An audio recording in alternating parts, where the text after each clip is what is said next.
Provérbios, no capítulo 3, nós vamos dar sequência à nossa série de pregações que tem sido em Provérbios. E eu quero, fugindo um pouco do comum, que você cutuque o irmão que está do seu lado e diga assim: prepare-se para ser incomodado. Fale assim com ele. Prepare-se para ser incomodado. Uma das coisas que a leitura da palavra produz em nós é incômodo. A palavra instrui, a palavra consola e a palavra incomoda. Se quando nós vamos e nos achegamos até a Bíblia, até a palavra de Deus, e não sentimos incômodo em alguns textos que nós lemos, é coisa de repensarmos como de fato nós temos tratado a palavra de Deus. E tratar a palavra de Deus é base do livro de Provérbios, como nós já temos visto. Há duas maneiras de vivermos: ou somos sábios, e o sábio é aquele que vive confiando no Senhor, que entende que precisa de sabedoria vinda da parte do alto para viver, e ao tolo, que vive desprezando a Deus, desprezando a sabedoria, desprezando o seu caminho. E Provérbios, ele vai tratar, meu irmão, minha irmã, sobre várias coisas. E uma delas, Provérbios vai falar, então, sobre dinheiro, sobre a sua finança, sobre como eu e você temos que tratar esse tema. Por isso que é um incômodo, amém? Quando nós vamos falar de dinheiro, o dinheiro incomoda. E, logicamente, há pouquíssimas coisas que tocam toda a nossa vida como o dinheiro. O dinheiro, você nasce, você precisa do dinheiro. Ou seja, os seus pais precisaram. Para você morrer e ser enterrado, você precisa do dinheiro. Para você comprar e comer, você precisa de dinheiro. Para você fazer muitas coisas, você precisa de dinheiro. E a Bíblia, ela vai falar sobre isso, o Provérbios vai falar sobre isso, Jesus vai falar sobre isso, e Jesus falou mais de dinheiro do que outras coisas, porque é um tema que precisa ser levado a sério, pois a maneira como eu e você administramos os nossos recursos revela quem está ocupando o nosso coração. A maneira como você organiza as suas finanças revela quem ocupa o trono do seu coração. Então leia comigo Provérbios 3, nós vamos ler os versículos 9 e 10, e depois vamos adiantar um pouquinho e vamos lá para o capítulo 11. Tá? Provérbios, no capítulo 3, os versos 9 e 10, vai dizer assim para nós a palavra do Senhor: honre o Senhor com todos os seus recursos e com os primeiros frutos de todas as suas plantações. Os seus celeiros, então, ficarão plenamente cheios e os seus barris transbordarão de vinho. Vem comigo para o capítulo 11, nós vamos ler os versos 24 e 25. Capítulo 11, 24 e 25 vai dizer assim para nós: a quem dê generosamente e vê aumentar as suas riquezas, outros retêm o que deveriam dar e caem na pobreza. O generoso prosperará. Quem dá alívio aos outros, alívio receberá. Amém. Ore comigo, feche teus olhos. Pai, fale aos nossos corações nessa noite. Precisamos de Ti, Senhor, e que o Teu Santo Espírito fale aos nossos corações, em nome de Jesus. Amém. O dinheiro sempre foi um tema bíblico. Ele vai aparecer em várias situações. E o dinheiro, na visão bíblica, ele não é neutro. Se você sair ali na rua e encontrar um pedaço de papel, um copo descartável jogado no chão, se você for educado, você vai pegar aquele papel e vai jogar no lixo. Outros vão passar por cima.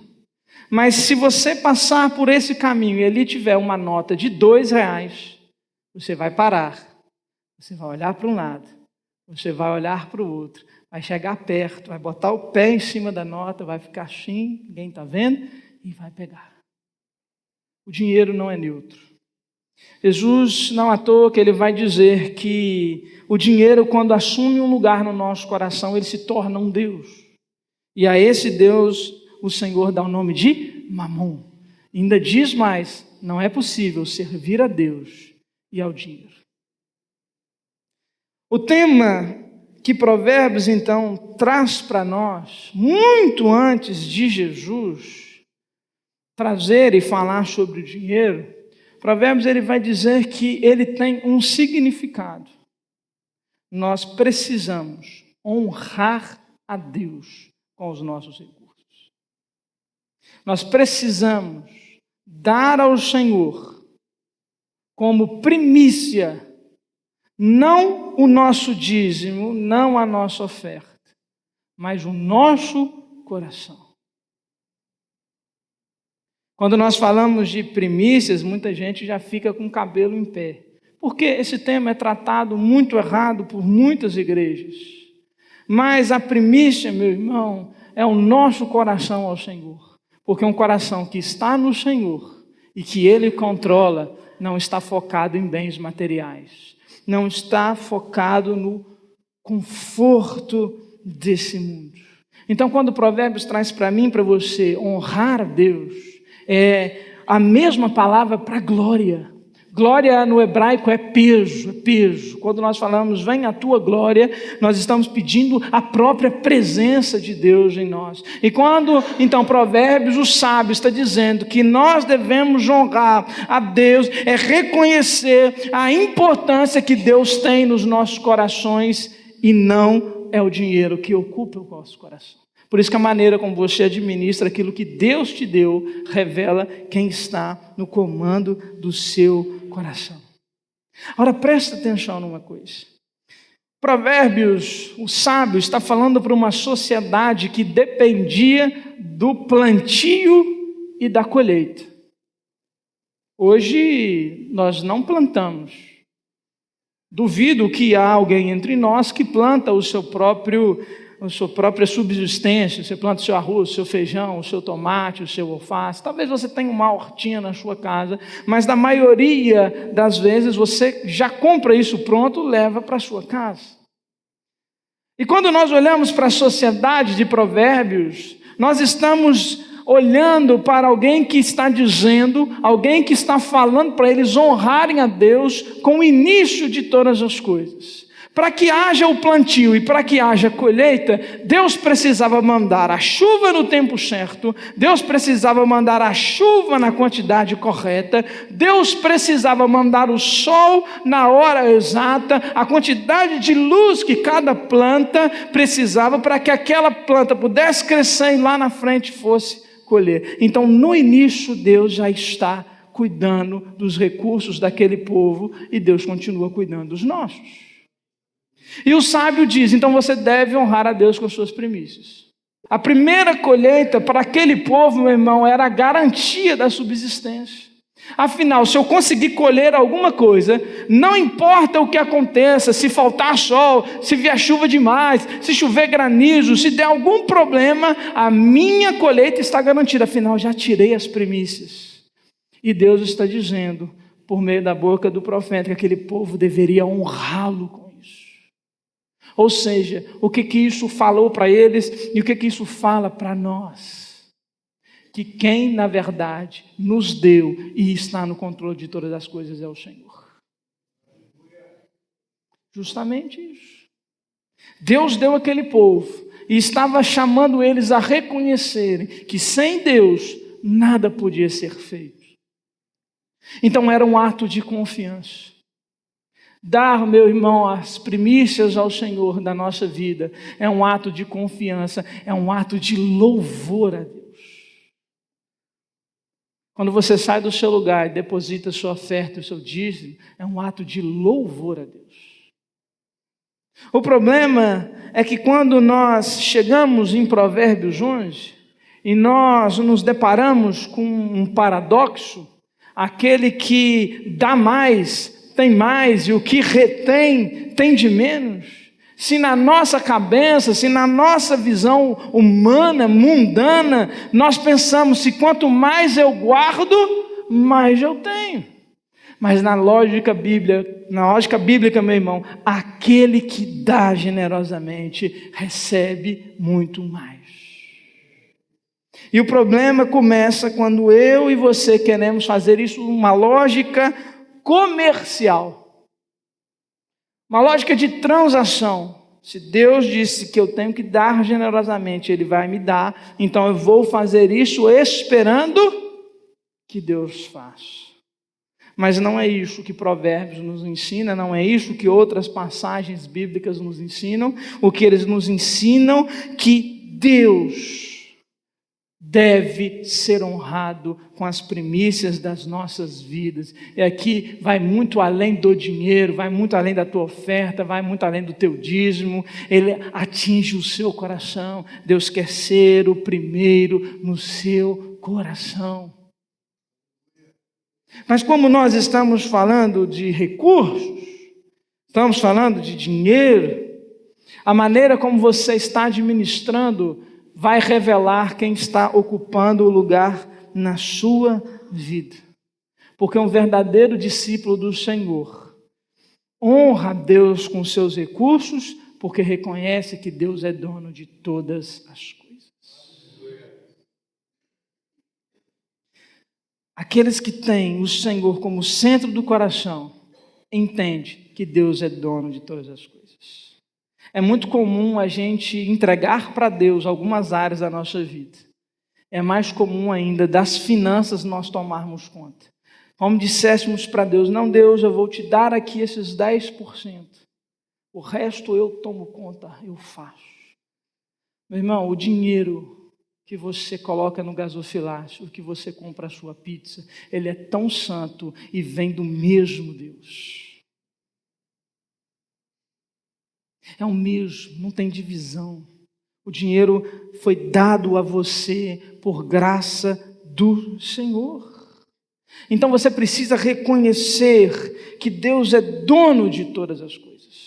Aquilo que você tem foi porque Deus te deu. Deus te deu saúde para trabalhar, Deus te deu inteligência, Deus te deu estratégias, Deus fez tudo isso para que você tivesse então recurso. Deus, Ele deu a você a disposição para que você levantasse, executasse o seu trabalho e depois recebesse ali o seu salário. Tudo vem de Deus. A primeira coisa que você jamais pode esquecer, e se você não consegue compreender, você precisa ir aos joelhos, e a palavra é para entender que Deus é Senhor sobre todas as coisas. Deus é dono do seu tempo. Deus é dono do seu coração, Deus é dono do teu dinheiro, Deus é dono dos seus recursos. Por isso que é incômodo, você não é dono de nada, você é mordomo. Mordomo organiza, cuida, faz as coisas, mas o dono é o Senhor. E se nós passarmos a enxergarmos essas questões, nós passamos a enxergar a Deus, de fato, como dono de todas as coisas, alguns conflitos na nossa vida simplesmente param de existir. Se eu entendo que eu não sou dono e que eu sou apenas um administrador, se eu entendo que Deus me deu um recurso para que eu pudesse empregar para louvor da sua glória, eu não preciso me preocupar com amanhã. Aí as palavras de Jesus fazem sentido para nós. Não andei ansiosos por coisa alguma, porque aquilo que você precisa para beber, para vestir, para comer, necessidades básicas da nossa vida, o nosso Pai já conhece. Basta que você então procure em primeiro lugar o reino de Deus, essa justiça e essas coisas, comer, beber e vestir, lhe serão acrescentadas. Não é que você vai ter o celular na moda, o carro zero, ou a melhor casa. É que a sua subsistência estará garantida pelo Deus a quem você chama de Pai. Porque Deus é Senhor sobre todas as coisas. Então, dentro de casa, você marido e você mulher, vocês não são donos do dinheiro que estão na sua casa. O dono é Deus. É muito comum, e isso me estressa de uma maneira quando eu escuto uma pessoa dizer, não, é o meu dinheiro e é o dinheiro da minha esposa. A gente não comunica. Isso não existe. Isso não existe. O dinheiro é de Deus. Talvez Deus tenha dado uma aptidão natural para um dos cônjuges para administrar melhor o dinheiro. Mas o dinheiro é do Senhor e deve ser empregado pelo bem do casal. Você que solteiro, que está começando a sua vida, que tem ganhado o seu dinheiro e trabalhado, esse dinheiro está vindo de Deus. Para você, para que você seja sábio naquilo que você vai fazer. O dinheiro que vocês colocam aqui, ele veio do Senhor. Então, por isso que o ministério de administração dessa igreja, ele precisa andar com os ouvidos atentos àquilo que Deus quer fazer com esses recursos. Perceba então, meu irmão, que você precisa mudar essa chave na sua cabeça. Deus é Senhor sobre todas as coisas. Você não é dono de nada. Você precisa empregar os seus recursos para a glória de Deus. Porque aí você começa a confiar mais na provisão de Deus. Alguns de nós têm alguns testemunhos muito importantes, que de certo tempo da sua vida passou dificuldades. Mas muitos de nós sabem reconhecer que quando precisou, Deus estava lá para acudir. Isso é mais comum do que nós pensamos. Isso acontece com mais frequência do que nós pensamos.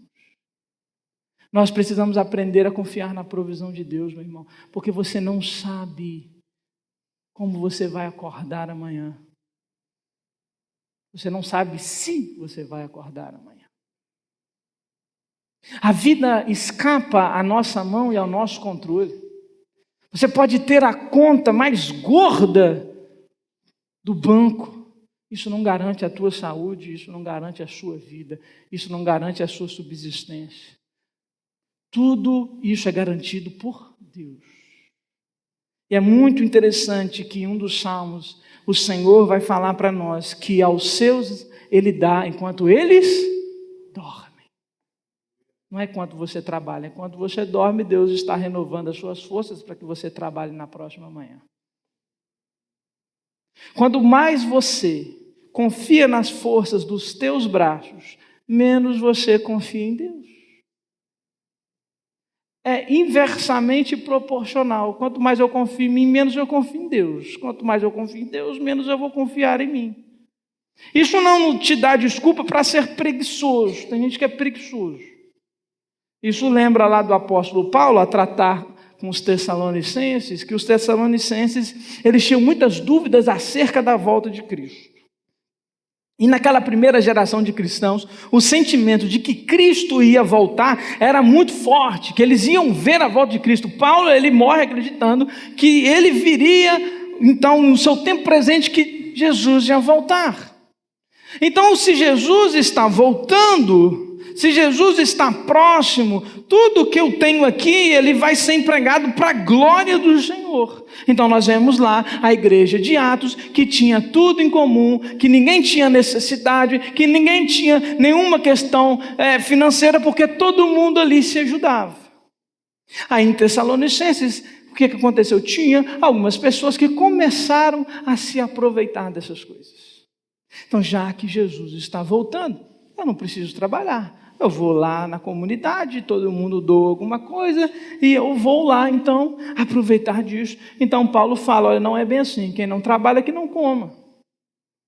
Então, depender da provisão de Deus, meu irmão, não é ser preguiçoso. Ao contrário, Provérbios vai valorizar a diligência, a prudência e o planejamento. Isso não é ser contra o Senhor. Ser diligente, trabalhar, planejar, você não está tomando isso das mãos do Senhor. Você está usando a sabedoria que Deus te deu para administrar a sua vida e os seus recursos. Então, gente que está nos dois extremos, acha que Deus tem que fazer enquanto fica de braços cruzados, e o outro que acha que a força do braço faz tudo e não precisa de Deus. Mas o sábio, verdadeiramente, ele está ali no meio do caminho. Ele entende que precisa trabalhar, que ele precisa ser diligente, que ele precisa ser sábio, e Deus vai dar a provisão. Aonde você se encontra nessa noite? Em qual lado você se encontra? Você tem confiado no seu braço, ou você tem sido diligente, trabalhando, usando de sabedoria e recebendo a provisão de Deus? Aonde o seu coração se encontra? Aonde o seu coração está? Jesus vai dizer para nós que aonde está o nosso tesouro, aí está o nosso coração. Teu coração estão nas riquezas? Faça um simples teste com você mesmo agora. Se você chegar em casa, abrir o seu celular, entrar no aplicativo do banco e ver tudo zerado, o que você vai fazer? Tem gente que já se coçou tudo. Já bateu um calor. O que você vai fazer, meu irmão? Se você vive como tolo, você vai se desesperar. Na época da quebradeira promovida pelo confisco das poupanças pelo governo Collor, no início dos anos 90, muitos se suicidaram. Talvez você conheça a história de alguém, talvez alguém da sua família, por ver que do dia para a noite sumiu todos os seus recursos, preferiu tirar a vida. Mas se no seu coração o Senhor é o centro, você vai dizer, não importa, Deus há de me dar a minha provisão. Então, meu irmão, ser rico e próspero é um teste espiritual tão sério quanto a escassez. Se é problemático falarmos e focarmos apenas na prosperidade, como é o caminho de muitas igrejas, é tão problemático exaltarmos também a escassez. Lá no capítulo 29, 30, se eu não me engano, Provérbios vai dizer que um dos seus comentaristas, ele faz uma oração a Deus: Deus, não me deixe ser muito rico, para que eu não me esqueça de ti, e não me deixe ser pobre, para que eu tenha que roubar e profanar o teu nome. Me dê aquilo que é justo. Mas viver na escassez e viver numa prosperidade financeira é um teste espiritual sério. E eu sei que você já fez essa oração para Deus. Deus, você pode me fazer ganhar na Mega Sena, aparecer um dinheiro na minha conta, que eu vou me manter fiel. Eu só não preciso se preocupar, não. Aí as pessoas dizem que dinheiro não traz felicidade. Eclesiastes vai dizer para nós que achar que dinheiro traz felicidade é correr atrás do vento. Aí nós, não, eu preciso fazer a prova dos 9, me dá um pouco de dinheiro, para que eu possa então ver se de fato, como é que eu vou reagir. Mas sabe qual é o problema? Ele te conhece. E Deus não dá asa à cobra. Deus não dá asas à cobra. Ele conhece você, meu irmão. Ele te deu aquele carro e nem carona você dá para os seus irmãos. Deus te deu o seu salário, você não compra uma cesta básica. Deus te deu o seu salário e você se recusa a contribuir na igreja que você congrega. Deus te deu o seu salário e você prefere gastar nas betes. Que tem sido um grande problema no meio cristão, cristãos apostando seu dinheiro. Apostaram no Brasil, perderam. Eu falei com o Ministério de Louvor, falei assim, olha, vai ser 3 gols do Lourão. Foram 2. Tem gente que, meu irmão, não está entendendo que o nosso coração, ele é corrompido e que ele precisa de Deus. Como nós cristãos podemos apostar? Tem gente que está perdendo tudo. Tem gente que está morrendo. Então perceba uma coisa, meu irmão. Ser rico deve ser muito bom, mas é muito problemático. Jesus, ele vai pegar no pé dos ricos. A única pessoa que encontrou com Jesus e não foi transformado foi quem? O jovem rico. Porque o coração estava onde? Na riqueza. Ele sabia a Bíblia. Jesus pergunta aí, ele fala assim: Jesus, o que eu preciso para fazer para herdar a vida eterna? Jesus, olha, amar a Deus acima de todas as coisas, o próximo como a ti mesmo, e guarde os mandamentos. Ele diz: isso eu já faço, então gabaritei, estou no céu. Aí Jesus disse: não, peraí, vá, venda tudo que você tem e dê aos pobres. E a Bíblia diz que ele sai profundamente chateado. Aí Jesus diz: é mais fácil que um camelo passe por um buraco de uma agulha do que um rico entrar no reino dos céus. E aqui cabe várias explicações do que é um camelo passar por um buraco de agulha, não cabe para nós hoje. Mas é difícil que o camelo consiga fazer isso. Então perceba, meu irmão, que nós queremos sim, lá dentro, ser ricos, ter dinheiro na conta, porque de fato dinheiro ajuda bastante, mas o nosso coração, ele é problemático.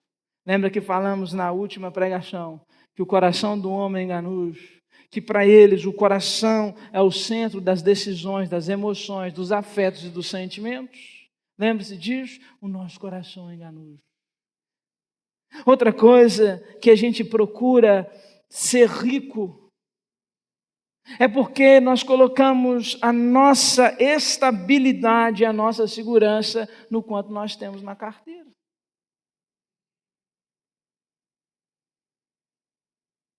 Se muito dinheiro, mais seguro. Isso está dentro de nós. Porque afinal você olha o seu extrato bancário, você está vendo uma coisa, às vezes Deus você não consegue enxergar.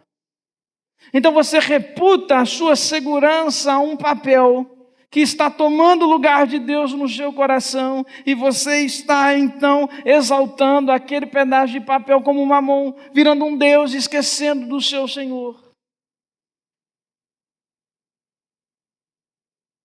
Por isso que você que se coçou com o pensamento e o fato de chegar hoje e conferir, se você já não conferiu aí no seu celular quanto está a sua conta, isso denuncia que o seu coração está caminhando para o lugar errado. É um alerta, por isso que é incômodo. A Bíblia coloca um espelho diante de nós. E quando a gente se olha no espelho, a gente vê mesmo como nós estamos problemáticos. Não coloque a sua segurança nas suas finanças. Jesus vai contar a parábola de um homem que diz que chegou e olhou e viu: nossa, como minha colheita é grande. Vou fazer celeiros, granhores, para juntar tudo isso e viver tranquilo o resto dos meus dias. Jesus diz: louco, hoje à noite pedirão a tua alma. E o que você vai dar conta ao Deus de toda a criação?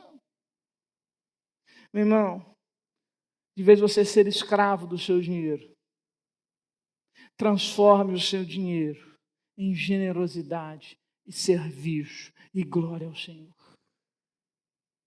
Aqui nós chegamos novamente em Provérbios 11.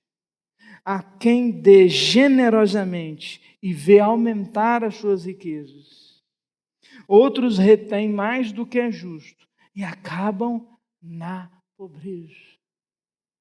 A lógica do reino de Deus, a lógica da palavra dele é o contrário. O menor é o maior. O último vem primeiro. Aquele que quer ser o maior do reino, que sirva a todos os irmãos. Aquele que quer ser rico de verdade, seja generoso com seus recursos. O problema aí é que nós voltamos àquela velha lógica comercial. Se eu colocar aqui o dinheiro no gasofilacho, Deus tem obrigação de me abençoar. Se eu coloco aqui o meu dízimo no gasofilacho, Deus tem obrigação de me abençoar. Deus tem obrigação de fazer com que eu não fique doente. Deus tem obrigação de fazer algo por mim. Afinal, eu estou dando dinheiro para Ele. Essa lógica domina os nossos corações, infectados por uma teologia chamada teologia da prosperidade, que desde os anos 80 tem corrompido os púlpitos e os corações dos cristãos pelo mundo inteiro. Aí você é manipulado pela sua ganância. Afinal, todos nós queremos ser ricos. Se você não tem esse sentimento, glória a Deus, que Deus preserve o seu coração. Mas nós temos a ganância de querermos mais. Então, se eu pego um texto desse, dizendo que se eu dou mais, eu vou ganhar mais, eu vou fazer isso de uma lógica comercial. Mas eu também posso, e você também pode ser manipulado pelo medo. Aí nós vamos lá para aquele texto de Malaquias, que é usado para dizer: você que não dá o seu dízimo, você é um ladrão, está roubando a Deus. Aí vai vir o cortador, o migrador, o ceifador, o estripador, o que seja, vai acabar com a sua finança. E o texto não está dizendo isso. O texto está chamando o povo a ser um povo de coração fiel ao Senhor. Porque o povo dizia: mas nós somos justos. Os sacerdotes diziam: nós somos justos. E Deus fala: não é bem assim não. O coração de vocês está dividido. Se nós não somos dominados pela ganância, pelo medo, nós podemos ser dominados pela culpa. Se você tem uma situação, meu irmão, de alguém que está enfermo na sua família, você escuta um homem ou uma mulher de Deus dizer que se você colocar um dia no gasofilácio, Deus há de curar aquela pessoa, você vai inevitavelmente pensar: se eu colocar aqui e Deus curar, mas se eu não colocar e ele morrer, eu vou ficar culpado com isso. Então perceba, meu irmão, que o dinheiro, ele tem uma força muito maior do que nós desejaríamos que ele tivesse. Mas se você pega os seus recursos entendendo que Deus te deu, Ele é o patrão, é Ele quem te dá nas suas mãos para que você faça então a gestão e você transforme isso em instrumento de generosidade, serviço ao Senhor, você há de ser abençoado. Não é que você vai dar 10 e vai voltar para a tua conta 20, não. Ser próspero não é ter dinheiro na conta. Ser próspero é ter paz. Eclesiastes vai dizer que o sono daquele que tem pouco é muito melhor, porque o rico não dorme direito. Você vai ter paz. Você vai ter o shalom de Deus sobre a tua casa, sobre a tua vida. Isso é ser próspero. Não se resume ao quanto você tem na conta. Não se resume ao quanto você pode dispor no teu cartão.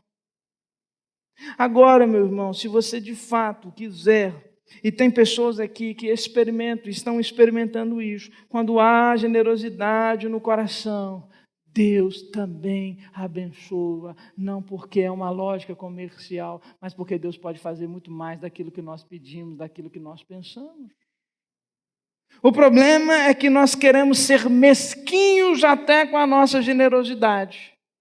Você quer ver uma pergunta para saber se de fato você é mesquinho ou não? É se você vem me perguntar, ou já se perguntou, se o dízimo é do bruto ou é do líquido. Isso é papo de mesquinho, meu irmão. Mesquinharia. Deus está nos mandando a honrarmos com Ele, com as primeiras coisas. E para a sociedade de Provérbios, a sociedade israelita, dependia do tamanho da colheita. Se a colheita era muito, era muito. Se a colheita era pouco, era pouco. Se você quer fazer generosidade com o que sobra, você não é generoso, você é mesquinho. Porque afinal, se não sobrar, você não é generoso. É que envolve generosidade, envolve muitas coisas. Generosidade é um campo enorme. Tem gente que acha que por deu 10% ao Senhor, não precisa fazer mais nada. Tem gente que acha que o outro precisa merecer a tua ajuda. Você coloca um crivo para si mesmo, para ser generoso. O crivo é: será que essa pessoa merece ou não merece minha ajuda? E eu não vi Jesus em nenhum lugar do Novo Testamento perguntar para ninguém, ou fazer a pergunta a si mesmo: será que eles merecem que eu o ajude? Não, em uma passagem Jesus vai dizer: eu vim para salvar aqueles que precisam, que estão doentes, não os que merecem. Então, às vezes, você pode ser mesquinho sendo generoso. Olha só, que paradoxo, que coisa incrível. É como um texto que eu estava lendo de um personagem muito famoso, que ao escrever, o autor escreve assim: este personagem aqui encontrou no caminho do paraíso, ou seja, em dar e ser generoso, o caminho para o inferno, porque fazia daquilo ali uma lógica, porque achava que só podia dar para quem merecesse e dava daquilo que sobrava. Mas se de fato eu entendo que Deus me deu todas as coisas, não é 10% que é de Deus, meu irmão, é 100%. É tudo que pertence ao Senhor. Então tome cuidado como você tem tratado o seu coração. Tome cuidado com você, esposo, como você, esposa, trata o dinheiro dentro da sua casa. Tome cuidado, você que tem filhos, porque eles estão aprendendo a cuidar do dinheiro, olhando para quem? Para o Bill Gates? Não, para você dentro de casa.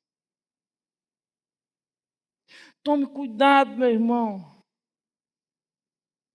Se o seu coração está caminhando para a dependência de Deus, ou para achar que Deus tem certas obrigações com você.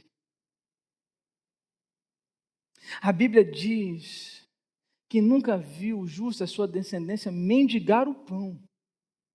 Ela não diz que nunca viu um justo não ser rico. Há muitos de nós que vamos passar de dificuldades em dificuldades e Deus vai dar a provisão. Há muitos de nós que Deus vai colocar sobre grandes montes.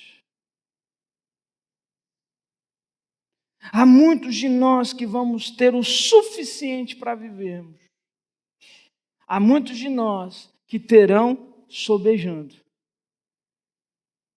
Seja você um, seja você outro, use os teus recursos com sabedoria. Sabe por quê, meu irmão? Porque você vai prestar contas a Deus. Nós esquecemos que nós vamos morrer. Pelo menos eu não fico pensando se eu vou morrer amanhã. Não sei se você fica, nossa, eu vou deitar aqui, será que eu acordo amanhã? O meu sogro tinha uma péssima maneira de dizer: nossa, será que eu chupo manga esse ano? Porque manga só está em dezembro, né? E a Bíblia diz que a nós cabe morrer uma só vez e depois disso o juízo.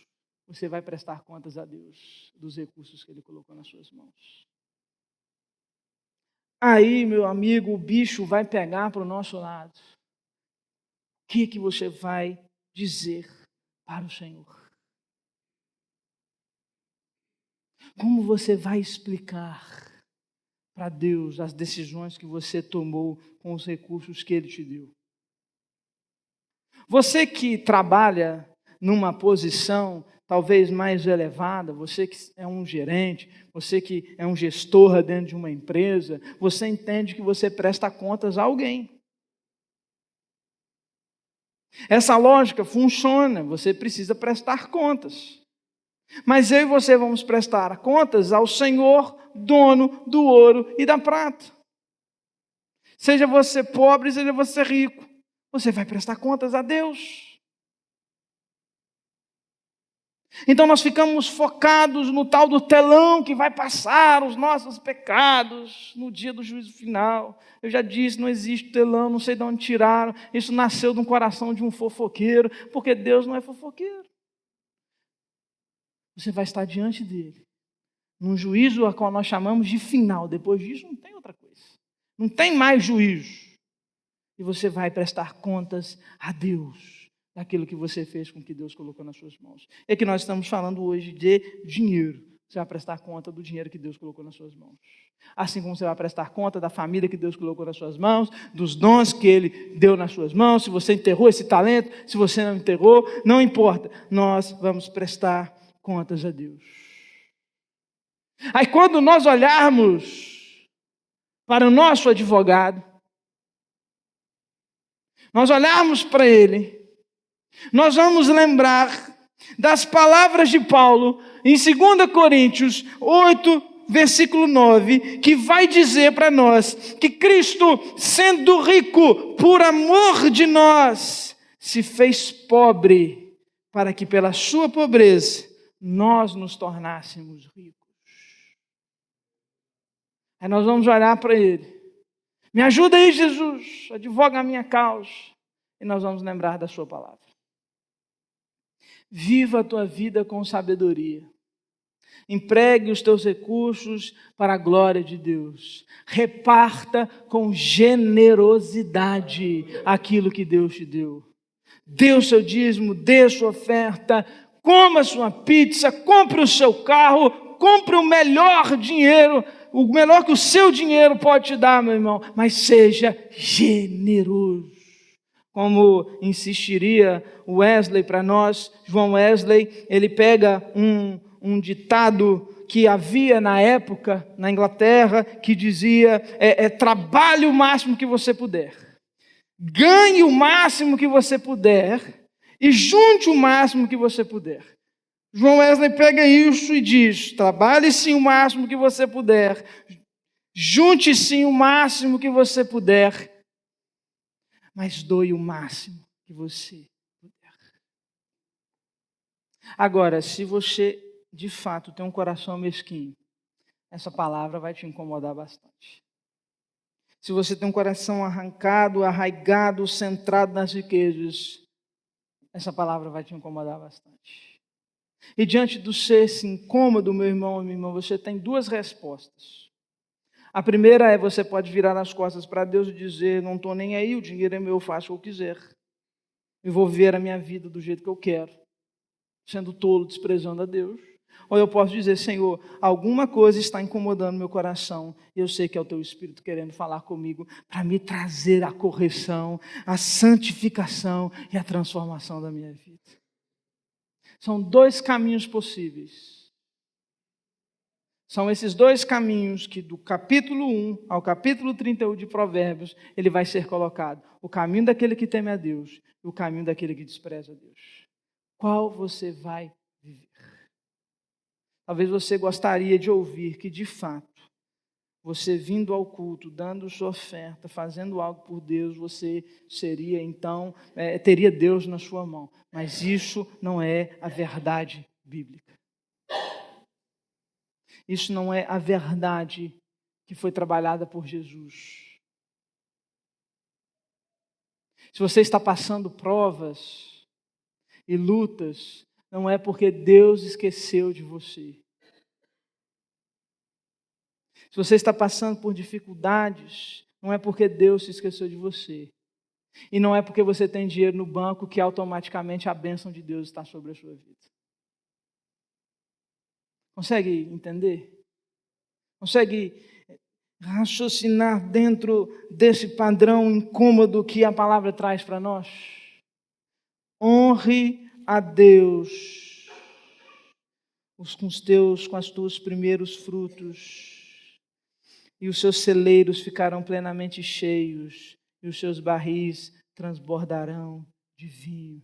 É promessa do Senhor para os corações que têm Ele como Senhor.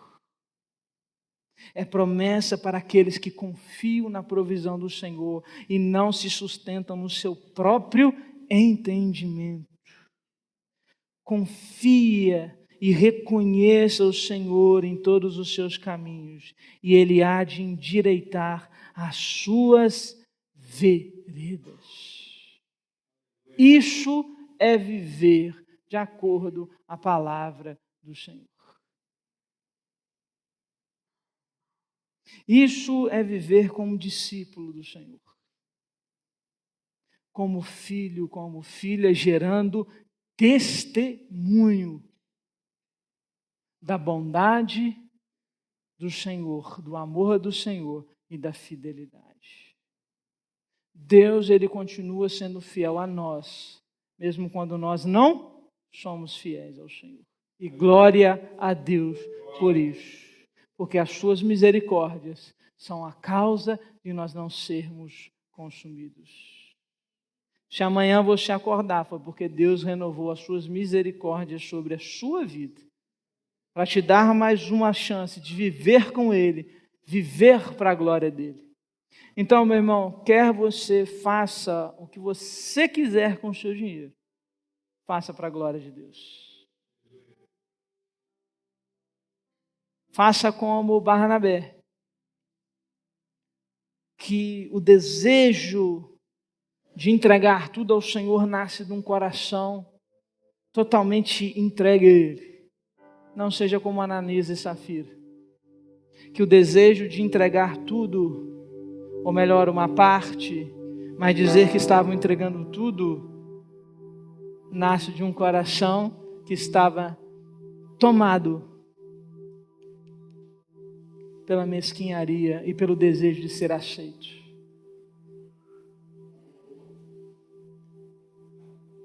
Você escuta tantas pessoas, você escuta os gurus do mercado, você segue o fulano que dá dica de investimento, você segue o fulano que é rico, você segue tantas pessoas, e você às vezes compra os cursos de como ser rico, como ser próspero em 7 passos, as 7 chaves de Salomão. Tem esse livro aí, as 7 chaves de Salomão para a riqueza. Eu convido você a dar prioridade à palavra do seu Senhor. Planeje sabiamente, guarde sabiamente, doe sabiamente. Fique de pé em nome de Jesus, nós vamos orar.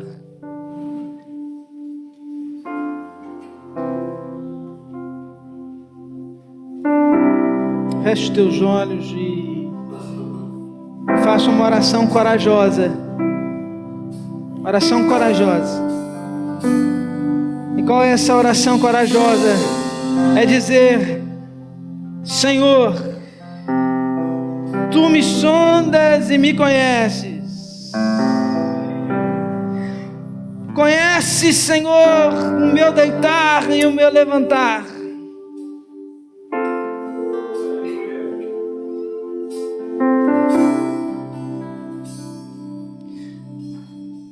O Senhor conhece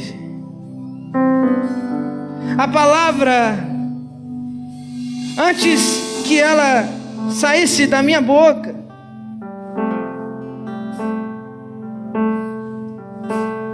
Tu me cercas, Senhor, por detrás e por diante, e sobre mim pões a tua mão. Tal conhecimento é maravilhoso demais para mim, é sobremodo elevado, não consigo entender. Para onde então, Senhor, fugirei do teu espírito? Para onde fugirei da tua face? Se subo aos céus, lá estás. Se faço a minha cama no mais profundo abismo, Senhor, lá estás também. Se tomo as asas da alva e me detenho nos confins dos mares, ainda lá a tua mão há de me guiar, Senhor, e a tua destra há de me sustentar. Se eu digo, as trevas com efeito me cobrirão, e a luz ao redor de mim se fará noite, até as próprias trevas não te serão escuras, pois para ti, Senhor, as trevas e luz são a mesma coisa. Pois tu formaste o meu interior, tu me teceste no seio de minha mãe. Graças te dou, visto que por modo assombrosamente maravilhoso me formaste. As tuas obras são admiráveis, e a minha alma o sabe muito bem. Os meus ossos não te foram encobertos, quando no oculto fui formado e entretecido, como nas profundezas da terra. Os teus olhos me viram substância ainda informe, e no teu livro foram escritos todos os meus dias, cada um deles escrito e determinado, quando nenhum deles havia. Que preciosos para mim, ó Deus, são os teus pensamentos, e como é grande a soma deles.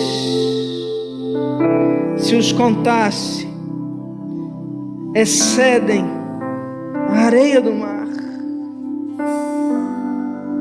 Sonda-me, ó Deus, e conhece o meu coração. Prova-me e conhece os meus pensamentos. Vê se há em mim algum caminho mau e guia-me pelo caminho eterno. Amém. Essa é a oração que você pode fazer nessa noite, com coragem, para que Deus revele a você quem ocupa o trono do seu coração. É Ele ou é Mamon? Não tem como ser meio a meio.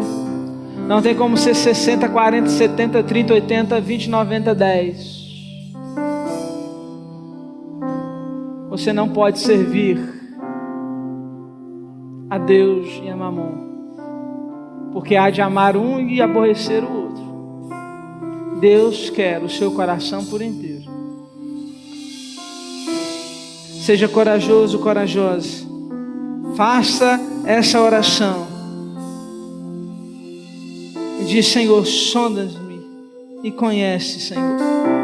Prova-me, vê se há em mim algum caminho mau.